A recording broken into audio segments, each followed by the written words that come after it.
Hello everyone, অনেকদিন পর video ছাড়ছি। তো সকালবেলা আমি খাওয়া-দাওয়া করেছিলাম হচ্ছে ট্যাংরা মাছ রান্না করেছিল মা। আর এই ডিম ভর্তি ট্যাংরা মাছ খেতে আমার খুব ভাল লাগে।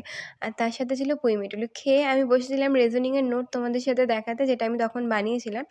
কিন্তু দেখলে তো একজন আমার হাত ধরে টানাটানি করছিল। ও কিন্তু আমার পোষা বিড়াল না। কোথা থেকে যেন এসে জুড়ে বসেছে বাড়িতে। পাশের বাড়িতে থাকতো, আমি অনেকবার দেখেছি, কয়েকবার খেতে দিয়েছি, ব্যাস তখন থেকেই আমার সাথে থাকে।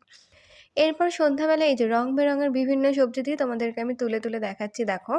কোথাও বাঁধাকপি রয়েছে কুচানো, তারপর ক্যাপসিকাম, ছোট, ছোট করে পেঁয়াজ কুচিয়ে, লঙ্কা, রসুন, আদা আর গাজর ভালো করে ফাইনলি চপ করে নিয়েছি, আর কিছুটা কড়াইশুঁটি নিয়ে নিয়েছি। সব দিয়ে কড়াইতে অল্প সাদা তেল গরম করে ওগুলোকে নুন দিয়ে অল্প আঁচে ভেজে নিয়েছি।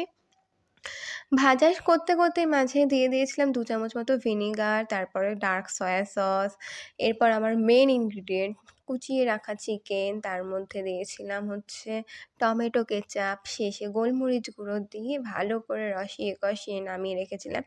ভেবেছিলাম বিকেলবেলা চিকেন চাউমিন বানিয়ে খাবো, বা মোমোও হতে পারে, বা রোল বা চিকেন শার্মার মধ্যেও এটা আমি দিয়ে খাবো।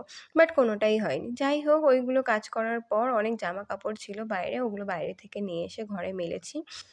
মেলার অবস্থা দেখেছো আমার? একটা জায়গা থেকে আরেকটা জায়গায় নড়ে চড়ে একদম আমার দড়ি ছেঁড়ার উপক্রম হয়েছিল। যাই হোক, সমস্ত কিছু মেলার পর ফাইনালি একটু রেস্ট করলাম। আর তারপরে দেখো মেলা কমপ্লিট। এরপর আমি চলে গেছিলাম পড়াতে। পড়িয়ে এসে তো আমি খুব মজায় ছিলাম চাউমিন বানাবো, কিন্তু দেখলাম মা পাটিসাপটা পিঠে বানিয়ে রেখেছে। আর এটা তো খেতেই হবে, কারণ কালকে ছিল পৌষ সংক্রান্তি। খেয়ে রাত্রিবেলা ডিনার কমপ্লিট করে বসেছিলাম ম্যাথ করতে। Okay bye.